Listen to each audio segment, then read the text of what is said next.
तर आजची मजाच उडाली. ह्याचं कारण असं की आज आम्ही निघालो मावशीसोबत केलव्याला जायला. त्यामुळे आम्हाला सर्वप्रथम पालघरला जायचे होते, म्हणून आम्ही इको पकडली.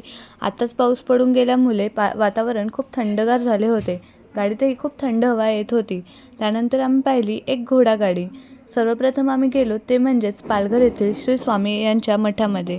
तेथे स्वामींचे दर्शन घेऊन मन अगदी प्रसन्न झाले. नंतर आम्ही निघालो ते म्हणजेच केलवे येथील शीतलादेवीच्या मंदिरामध्ये. मातेचे दर्शन केले व आम्ही समोरच्या पाणीकुंडामधील कासव पाहून निघालो हवेशीर जागेमध्ये दुपारचे जेवण आटोपण्यासाठी. दुपारचे जेवण आटपून आम्ही निघालो ते म्हणजेच केलव्या बीचवर जाण्यासाठी. रविवार, त्यातच उन्हाळ्याची सुट्टी, म्हणून केलव्या बीचवर खूपच गर्दी होती.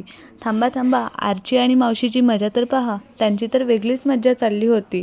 मावशीसोबत गेले आणि खायला गेले नाही असं होणार नाही, म्हणून आम्ही पाणीपुरी खाल्ली. गार्डनमध्ये खेळून आम्ही घरी जाण्यास निघालो.